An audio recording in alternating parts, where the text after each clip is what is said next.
single drop of rain falls from a thundercloud and lands in a puddle below. In that reflection, the entire sky appears. If the puddle ripples, the heavens shimmer. When it stills, the clouds return to perfect clarity.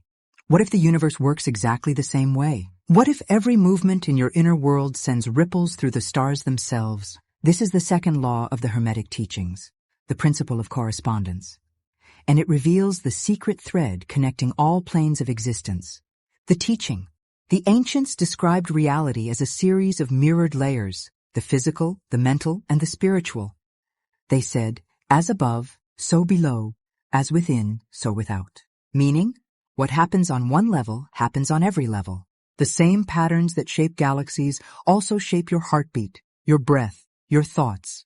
Modern science whispers the same truth in new language. Fractals, holograms, and DNA all echo this correspondence. Zoom into a snowflake, a fern leaf, or a spiral galaxy. The same design repeats. The pattern of the cosmos lives inside you. Every time you align your inner world, you bring harmony to the outer one. Every time you heal your heart, the collective field shifts, however subtly. You are not a small speck in an endless universe. You are the reflection through which that universe understands itself. The Hermetic masters knew that knowledge of correspondence allowed a person to travel between realms of understanding. By studying the small, they learned the great. By mastering the inner, they influenced the outer. So when you look up at the night sky, remember, it's not looking down on you. It's looking through you. Physicists now call it the holographic principle, the idea that the entire universe may be a projection from a single underlying field. Every piece contains the whole. When you hold one cell of your body, it contains the blueprint of the entire organism. When you change that blueprint through emotion or belief, the whole system begins to respond. Your heart's electromagnetic field extends meters beyond your body and interacts with others. Measurable, real, undeniable. So when you calm your breath, forgive, or choose gratitude, you alter the frequency around you. Your inner peace becomes environmental medicine. Even ecosystems mirror consciousness. Forests that thrive have fungal networks, mycorrhizae, connecting trees underground like neurons. They share nutrients, warnings, even empathy. Human beings do the same through thought and emotion. Your mind is a root in that greater web, living the principle, how to use it every day. 1. Mirror work. Start each morning by standing before a mirror, not to judge your reflection, but to speak alignment into being. Say softly, as I find peace within, peace finds me without. As I hold love here, love appears there. You're programming the correspondence between inner and outer realms. 2. Nature reading. Watch the weather of your life. When chaos surrounds you, ask, where in me is the storm still brewing? When synchronicities appear, ask, what harmony inside me called this forth? The world becomes your feedback screen. The emotional compass. If something triggers anger, fear, or sadness, instead of blaming the event, trace it inward. Where does that pattern live in you? Heal it, and you heal the mirrored situations that keep reappearing. 4. Sacred environment. Keep your living space as you wish your mind to be, calm, ordered, inspired. Energy echoes through form. A cluttered room whispers confusion. A tidy corner hums clarity. Conscious speech words are bridges between inner and outer worlds. Before speaking, ask, is this the vibration I want mirrored back to me? Language is correspondence made audible. Through these small acts, you begin to see the universe as an orchestra responding to your inner melody. Stories from the mirrors. A young artist once painted her dreams. Whatever emotion she hid in the painting would soon appear in her waking life. A friend, a loss, a revelation. At first she thought it coincidence.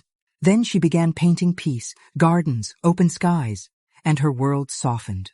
A farmer in ancient China would meditate before tending his crops. He believed the mood of the farmer entered the soil. When he was patient and grateful, the harvest overflowed. When he worried, insects came. Whether or not you believe such tales literally, their wisdom holds. The field responds to the farmer's heart. The world responds to yours, correspondence and the collective. When enough individuals align their inner world, the outer world follows. History's great awakenings began with a few who changed the vibration of thought. When Buddha found stillness, ripples reached across continents. When one person chooses compassion in the face of cruelty, the frequency of humanity lifts a little higher. This is not poetic wishful thinking. It is energetic mathematics. Coherence in one field influences coherence in others. Your calm heart can steady a chaotic room. Your love can soften hardened eyes. That is correspondence in motion. Integrating the lesson. Take a breath. Place a hand on your heart. Feel it beat. Not just in your chest, but in the rhythm of the universe. Every wave of that pulse is mirrored somewhere, in the tides, in the spin of the earth, in the orbit of the moon. Nothing you do is isolated. To live this principle is to become aware of that sacred mirror at all times. When you feel disconnected, remember, as above, so below. When you doubt your worth, remember, as within, so without. The divine geometry of existence includes you not as an accident, but as an essential design. Begin within. Spend 2 minutes each morning in silence, aligning your breath with gratitude. Observe without blame. Treat outer problems as inner teachers. Align your environment. One small act of order or beauty each day. Speak harmony. Words of peace reinforce the mirror. Evening reflection. Ask, what did the world show me about myself today? Do this for 7 days and notice how the outer narrative shifts. People speak differently to you. Opportunities appear. Even your body feels lighter.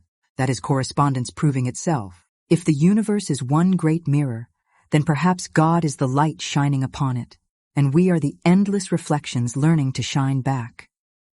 As you move through today, let every encounter be an echo of your inner state. Choose peace, and you'll meet peaceful people. Choose love, and life itself becomes affectionate. The second Hermetic law is not about perfection. It's about awareness. Every time you remember the mirror, you polish it. Every time you choose alignment, you retune the cosmos a little closer to harmony.